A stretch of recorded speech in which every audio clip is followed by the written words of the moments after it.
Praise the lord. ఈరోజు మనము గిద్యోను యొక్క చరిత్రను ధ్యానించుకుందాము. ఈ గిద్యోను స్టోరీ ఎప్పుడు జరిగిందంటే న్యాయాధిపతుల కాలంలో జరిగింది. ఇజ్రాయేలీలు ఐగుప్తు దేశంలో నుండి బానిసత్వం నుంచి విడిపించబడిన తర్వాత వాళ్ళు కనాన్ దేశానికి వస్తారు. కనాన్ దేశానికి వచ్చిన తర్వాత దేవుడు చెప్పినవన్నీ ఇన్స్ట్రక్షన్స్ ఫాలో అవ్వకుండా వాళ్ళు తప్పిపోయినప్పుడు వాళ్ళ శత్రువు చేతులు చిక్కిపోతారనమాట. దేవుడు వాళ్ళని శత్రువులకు అప్పగిచ్చేస్తాడనమాట. ఈ పీరియడ్లో కూడా గిద్యోను పీరియడ్లో కూడా వాళ్ళు ఏం చేస్తారంటే మిద్యానీయుల చేతికి అప్పగించబడతారు. అంటే మిద్యానీయులు ఇజ్రాయెల్ మీద అప్పర్ హ్యాండ్ లాగా ఉంటుంది అనమాట. వీళ్ళ పొలాలంతా నాశనం చేయడము, వీళ్ళకంతా నష్టం చేయడము అలా జరుగుతూ ఉంటుంది. వాళ్ళు మిక్కిలి హీనదశకు వచ్చినప్పుడు యెహోవా దేవుడికి మొరపెడతారనమాట. యెహోవా దేవుడికి మొరపెట్టినప్పుడు దేవుడు చూస్తూ ఉండలేడు కదండి. తన బిడ్డలు బాధలో మొరపెట్టినప్పుడు దేవుడు వెంటనే వాళ్ళు చేసిన తప్పులన్నీ క్షమించేసి వెంటనే రెస్పాండ్ అయ్యి వాళ్ళని విడిపించడానికి ఆయన రెడీగా ఉంటాడనమాట. సో అప్పుడు ఏం చేస్తాడంటే ఒక ప్రవక్త అంటే ప్రవక్త అని ఉంది వాక్యంలో, దేవదూత అనమాట. దేవదూత అని కూడా ఉంది. సో ఆ దేవదూత వచ్చి ఏం చెప్తుందంటే, దాసుల గృహంలో నుంచి మనం విడిపించి ఈ దేశంలో ఉన్న వాళ్ళని వెళ్ళగొట్టి ఈ దేశానికి అప్పగించిన యెహోవా నేనే అని చెప్పి వాళ్ళ దేవతలు మీరు భయపడొద్దని చెప్పి ఒక మస్తకి వృక్షం కింద ఒక పొలంలో కూర్చొని ఉంటాడనమాట ఆ దేవదూత. అక్కడ ఆ పొలం ఎవరిదంటే గిద్యోను వాళ్ళ నాన్నది. ఆ గిద్యోను ఆ టైంలో ఏం చేస్తుంటాడు, ఆ పొలంలో సైడ్ గానుగు చాటున గోధుమలు దుల్లగొట్టుకుంటూ ఉంటాడు. వెంటనే ఆ దేవదూత ఏముంటుంది గిద్యోను తెలుసా? పరాక్రమం గల బలాఢ్యుడా, దేవుడు నీకు తోడై ఉన్నాడు అంటాడు. వెంటనే షాక్ అయిపోతాడు ఎవరు? గిద్యోను. నేను పరాక్రమం గల బలాఢ్యుడినేంది, నాకు దేవుడు తోడై ఉన్నాడా? వెంటనే ఏమంటాడంటే బిట్టర్నెస్ అనమాట. మాకు దేవుడు తోడై ఉంటే మా గతి ఎందుకు ఇట్ట అవుతుంది? ఆ మిద్యానీయుల చేతికి మేము ఎందుకు అప్పగించబడతాము? ఆ ఐగుప్తుల నుంచి విడిపించబడిన తర్వాత దేవుడు చేసిన పరాక్రమాలు మా పూర్వీకులు చెప్పుకుంటూ విన్నాము. మరి దేవుడు మమ్మల్ని ఎందుకు వదిలేస్తాడు? మాకు తోడుగా ఉంటే మాకు ఈ బాధలన్నీ ఎందుకని ఏదేదో మాట్లాడతాడు బాధలో. అయితే ఒకసారి చూడండి, గిద్యోను ఇంతకుముందు దేవదూత వచ్చి కలవకముందు ఒక్క అద్భుత కార్యమైనా అంటే ఒక్క యుద్ధమన్నా చేశాడా? యుద్ధంలో సైనికుడా? లేకపోతే దావీదులాగా అట్లీస్ట్ ఎనిమల్స్తో ఉన్న పోరాడి గెలిచాడా? ఏమీ లేదు. కానీ దేవుడు అతను ఏమని పిలిచాడు? పరాక్రమం గల బలాఢ్యుడా అని పిలిచాడు. మన ఎబిలిటీ, మన టాలెంట్స్, మనల్ని మనం చూసుకునే విధానము ఒకలాగుంటుంది. మన అసెస్మెంట్ చేసుకునే విధానం ఒకలాగుంటుంది. దేవుడు మనల్ని చూసే విధానం ఇంకోలాగా ఉంటుంది. దేవుడి ప్రణాళికలు ఎలా ఉంటాయో తెలుసా అండి? భూమికి ఆకాశం ఎంత ఉన్నతంగా ఉందో మన పట్ల దేవుని ప్రణాళికలు కూడా అంతే ఉన్నతంగా ఉంటాయి. అంత గొప్పగా దేవుడు మన గురించి ఆలోచిస్తాడు. నెగిటివ్గా దేవుడు మన గురించి ఎప్పుడు ఆలోచించాడండి. మన గురించి ఎప్పుడు పాజిటివ్గానే ఆలోచిస్తాడు. పాజిటివ్గానే మన పట్ల ప్లాన్స్ దేవుడికి ఉంటాయి అన్నమాట. ఇక్కడ ఏం చేయలేదు గిద్యోను, బట్ ఎంత పెద్ద టైటిల్ ఇచ్చాడు చూడండి. పరాక్రమం గల బలాఢ్యుడా అనే టైటిల్ ఆయనకి ఇచ్చాడు. సో ఆయనైతే ఏం చేయలే, మనకు అర్థమైంది కదా. ఇలా మాట్లాడాడు చూడు. అప్పుడు దేవదేవత ఏం చెప్తుందంటే, నీ చేత నేను విడిపిస్తాను అని చెప్తుంది అనమాట. సరే, అప్పుడు గిద్యోను ఏం చెప్తాడు, అయ్యా సరే నేను ఇప్పుడు వెళ్ళి కొంచెం ఫుడ్ తీసుకొని వస్తా, అంతవరకు నువ్వు ఇక్కడ వెయిట్ చేయి, దయచేసి వెళ్ళొద్దు అని మాట తీసుకొని అతను వెళ్ళి తూమిడి పిండితో పొంగని రొట్టెలను భక్షాలు అంటారనమాట. తర్వాత మాంసం తీసుకొని వచ్చి ఫుడ్ ప్రిపేర్ చేసుకొని వస్తే ఆ దేవదూత ఏం చేస్తుందని దాని మీద వాటర్ పోయమని చెప్తుంది అనమాట. ఆ ఫుడ్ మీద వాటర్ పోస్తే ఈ దేవదూత కర్ర పెట్టంగానే అక్కడ అగ్ని వచ్చి పొగ లేస్తుంది అనమాట. ఆ పొగలో నుంచి దేవదూత మాయమైపోతుంది. వెంటనే గిద్యోను, అమ్మో నేను దేవదూతను చూశాను, యెహోవా దేవుని ముఖాముఖిగా చూశాను, నేను చనిపోతాను అని మనసులో అనుకుంటాడు. దేవుడు ఆయన దగ్గరికి వచ్చి కనిపించి ఒక పెద్ద టైటిల్ ఇచ్చి నేను చూస్ చేసుకున్నాను, నీ పట్ల నా ప్లాన్స్ డిఫరెంట్ అని చెప్తుంటే ఇక్కడ గిద్యోను ఏమంటున్నాడు, నేను చచ్చిపోతా అంటున్నాడు అనమాట. మన లైఫ్లో కూడా దేవుడు మన పట్ల ఏదో గొప్ప ప్రణాళికలు ఉంటాయండి. మనము అయిపోయింది నా కథ, నేను నా చాప్టర్ క్లోజ్, నాకు ఈ ప్రాబ్లం ఉంది, ఆ ప్రాబ్లం ఉంది, మనం ఇటువైపు చూస్తుంటాము. దేవుడు ఇంకొక యాంగిల్లో మనల్ని చూస్తూ ఉంటాడు అనమాట. వెంటనే దేవుడు అర్థం చేసుకొని నువ్వు చావవు అని దేవుడు చెప్తాడు. తర్వాత ఏం చెప్తాడు గిద్యోనికి? ఇంకొక విషయం చెప్తాడు. అయ్యా, మీ నాన్న కట్టించిన బయలుదేవత బలిపీఠం పడగొట్టి అక్కడ యెహోవా దేవునికి ఒక బలిపీఠం కట్టి బలి అర్పించు అని చెప్తాడు. గిద్యోను మనోడు భయం బ్యాచ్ చెప్పినా కదా. సో అతను ఏం చేస్తాడంటే భయపడి రాత్రి వేళ వెళ్ళి ఆ బలిపీఠాన్ని పడగొట్టి అంటే ఆ దేవత ఉంది కదా, అది కర్రతో చేసినట్టుంది, ఆ కర్రని దహన బలిగా అంటే అక్కడ కర్రలాగా పెట్టి దహన బలి అర్పిస్తాడు. యాక్చువల్గా గిద్యోను వాళ్ళ నాన్న భక్తిగా ఉండి కొడుకు భక్తి నేర్పించాలా. విచిత్రం ఏం తెలుసా? ఆ విగ్రహం పెట్టింది ఎవరో తెలుసా? గిద్యోను వాళ్ళ నానే. అలా ఉంటుంది. తల్లిదండ్రులు సరిగా స్పిరిచువల్గా లేకపోతే పిల్లల పరిస్థితి ఎలా ఉందో చూసారా. సో మన పిల్లలకి మంచి మార్గం చూపించే వాళ్ళలాగా మనం ఉండాలన్నమాట. ఇక్కడ గిద్యోను వాళ్ళ నాన్న సరిగా స్పిరిచువల్గా లేడు. సరే, ఈ బలి అర్పించగానే మార్నింగ్ డేస్ అందరు చూస్తారా లేదా? చూసి ఎవరు చేశారు ఈ పని అని అంతా ఎంక్వైరీ చేస్తారు. లాస్ట్కి గిద్యోను చేశాడని తెలుస్తుంది. వాళ్ళంతా పంచాయతీ పెట్టి గిద్యోను చంపేయాలనుకుంటారు. అంటే ఇలా చేసిన వాడు బయలుదేవతకు బలిపీడని పడేసిన వాడు మరణానికి అర్హులు అని వాళ్ళ ఉద్దేశం అనమాట. వాళ్ళ ఫాదర్ ఏం చెప్తాడంటే, బయలుకి కదా నష్టం జరిగింది, బయలు నుంచి వాదించుకోమని చెప్పు, మనకెందుకు. అక్కడ కొంచెం వివేకం వాడాడు అనమాట వాళ్ళ నాన్న. స్పిరిచువల్గా లేకపోయినా కొడుకును అప్పచెప్పకుండా కొంచెం అక్కడ జ్ఞానం వాడి మొత్తానికి అందరూ అక్కడ ఇంకా బయలుదేవత వచ్చి వాదించుకోలేదు కదా, అలాగా మరణం నుంచి తప్పించుకుంటాడు అనమాట ఎవరు? గిద్యోను. సో దేవుడు అట్లా ప్రొటెక్ట్ చేస్తాడు.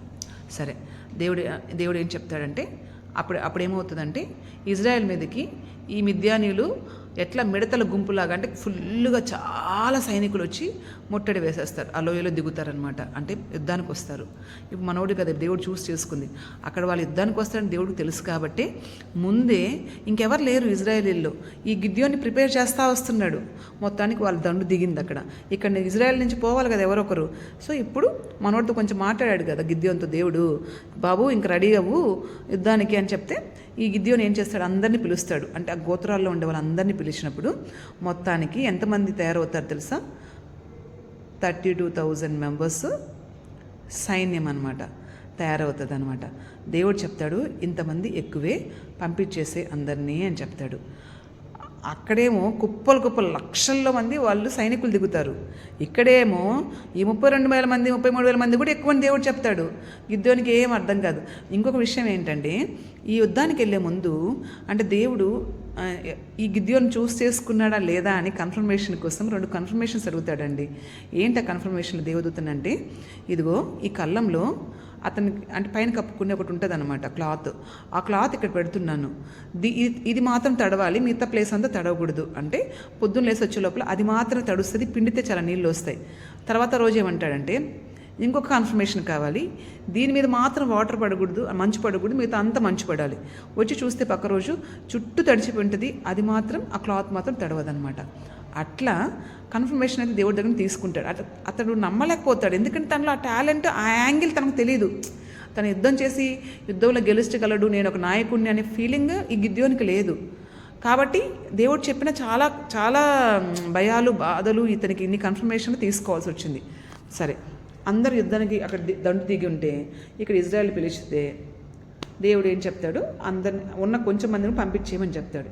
గిద్యోని గుండె ఏమైపోవాలి, ఆగిపోవాలి. ఇదేందిరా బాబు, అంతమంది సైన్యము, నాకు ముందే యుద్ధం రాదు, దేవుడు ఎందు నన్ను బలాఢ్యుడా అంటాడు, ఈ జనాలు చూసి తక్కువ మంది వచ్చారు ఇజ్రాయేలీలు అని భయపడి చచ్చిపోతుంటే పంపించేయండి అంటే, సరే దేవుడు మాటకు లోబడతాడు. గిద్యోను ఏమని చెప్తాడు, మీలో భయం వేస్తుంది అనుకునే వాళ్ళు వెనక్కి వెళ్ళిపోండి అంటే ఒక్కసారి 22,000 మంది వెళ్ళిపోతారు, 10,000 మంది మిగులుతారు.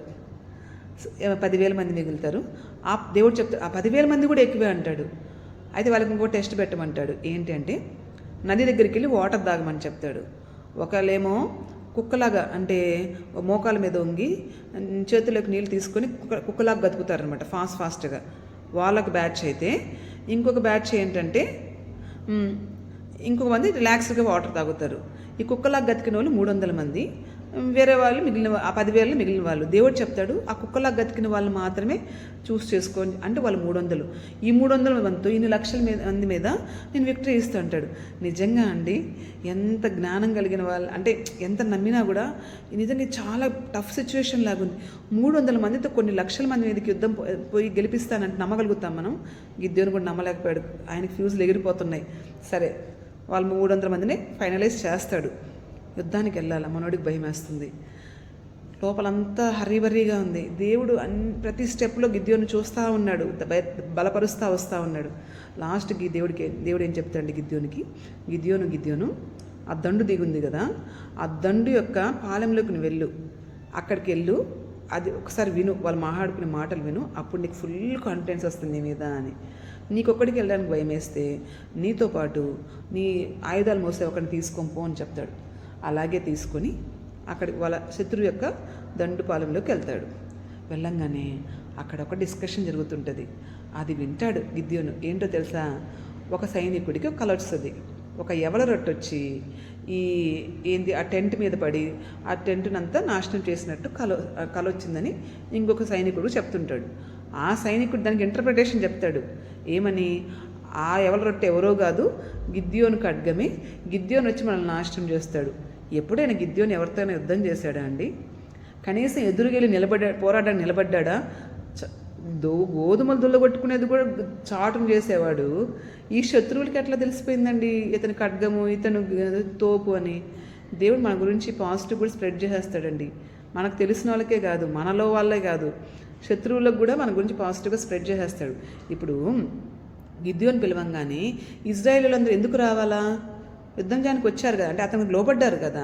అంటే గిద్యోను యొక్క టాలెంట్ ఆ ఇజ్రాయెల్లో అర్థమైంది. దేవుడు అట్లా చేసేస్తాడు, హెచ్చిస్తాడు. హెచ్చించే బాధ్యత దేవుడిది. శత్రువుల మధ్యలో కూడా హెచ్చించాడు. అది వినంగానే అంటే ఇంక మనోడికి ఫుల్ ధైర్యం వచ్చేసింది. ఇంకా కన్ఫర్మ్ అయిపోయాడు, ఇంకా తిరుగులేదని మొత్తానికి కన్ఫర్మ్ చేసుకొని ఆ కళ. అంటే కొన్నిసార్లు దేవుడు ఏదో ఒక విధానాన్ని వాడతాడండి. మనకు ధైర్యం వచ్చేంత వరకు దేవుడు మనతో మాట్లాడుతూనే ఉంటాడు. రకరకాల సైన్స్, ఇండికేషన్స్, రకరకాల వాళ్ళతో మనతో మాట్లాడిస్తాడు. మొత్తానికి మనము దేవుడు అనుకున్న ఎక్స్పెక్టేషన్స్కి రీచ్ అవ్వాలి. అది దేవుని యొక్క ఇంటెన్షన్. సరే, మొత్తానికి ఈ 300 మందిని తీసుకొని మన గిద్యోను యుద్ధానికి పోతాడు. ఎలా తెలుసా? 100గా డివైడ్ అవుతారు. వాళ్ళు చేయాల్సిన పని ఏంటంటే, ఒక చేతిలో దివిటి అంటే కాగడ మంట పెట్టుంటారు కదా, ఒక కర్రలాగా, అది దాని మీద కొండ, ఇంకో చేతిలో బోర. దేవుడు ఏం చెప్తాడంటే, ఈ బూరలు ఊది ఈ కొండలు పగలగొట్టి దివిటీలు పట్టుకోండి, అంతే. అలా చేసిన వెంటనే ఆ యుద్ధంలో ఏం జరుగుతుందో తెలుసా అండి? వీళ్ళు బూర ఊదగానే, అంటే ఆల్రెడీ సైన్యం దిగున్నారు కదా, లక్షల కొద్దీ విస్తారమైన సైన్యం దిగున్నారు కదా మిద్యానీయులు. ఈ సౌండ్ బూర ఊదంగానే అంట వాళ్ళ కత్తులు ఉంటాయి కదా, అంటే డైరెక్షన్, వాళ్ళ చేతిలో పట్టుకున్న కత్తి యొక్క డైరెక్షన్ మారి వాళ్ళే పొడుచుకుంటాడు చేసిందంట. ఇదేమి ఏ టెక్నాలజీ మరి? ఒక వాళ్ళు పొడుచుకొని వాళ్ళు చచ్చిపోయారంట. సో యుద్ధం అంతటితో ఆగిపోయింది. ఇక్కడ యుద్ధం ఏమైనా చేశాడా గిద్యోను? చేయలా. జస్ట్ వీళ్ళు నిలబడ్డాడు.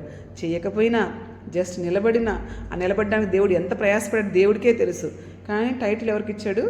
గిద్యోను ఖడ్గము యెహోవా ఖడ్గం అంట. అసలు ఎంత మంచి టైటిల్ ఇచ్చాడో చూసారా గిద్యోనికి. మన జీవితంలో కూడా దేవుడు అంతే అండి.